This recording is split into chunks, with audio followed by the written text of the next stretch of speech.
Hello everyone, this is our lecture number 2 in which we study about introduction part of design of concrete structures. So in this introduction part we have to discuss three titles. First is objectives, second is scope and third one is outcomes of this course. So we start with objectives. First objective is strength.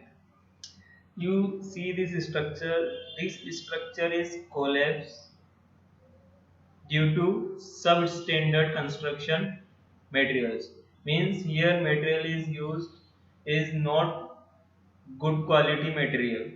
That's why this building is collapsed. So for strengthening part, we have to use good quality materials for a building. So strength is the first objective of structural design.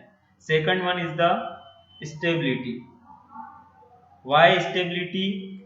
Because if we not provide stability in our structure, then our structure is overturning or sliding. For example, here this is the road. We have to construct this road, but what happened here? This curve is more. That's why when we put slab on this curve, this is not fit properly, and this slab is collapsed or fall down. That's why we need a proper stability of construction site or a structure. So stability contain overturning, buckling, sliding. Means we have to prevent these three things. Third one is serviceability. It is a condition under which a building or structure is considered useful or ensure the satisfactory performance of structure under different types of load conditions. We already know that there are several types of loads which affect our building. We considered live load, dead load, earthquake load and wind load in our building. But if we construct these buildings in snow zone area, then we have to consider snow load also. So if you not consider these loads, then the life of the building is reduced. That's why we have to requirement of serviceability. So it's required stiffness, deflection, impermeability and durability. So these are the three objectives of structural design. Now, second one is the scope of RCC or benefits of RCC. So, first one is the reinforced concrete has a high compressive strength compared to other building material. Means it's give more strength than the other building material. You have used plain concrete and you have used reinforced concrete. Then reinforced concrete is stronger than plain concrete.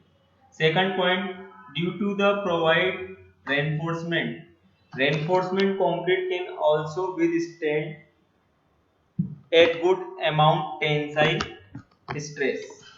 Means if you provide reinforcement in concrete zone, then good amount of tensile strength is also provided there. Third one is reinforced concrete is a good fire resistance and weather resistance. It has low maintenance cost. It acts like a rigid member. And last one, as reinforced concrete can be molded to any shape required. It is widely used in precast structural components.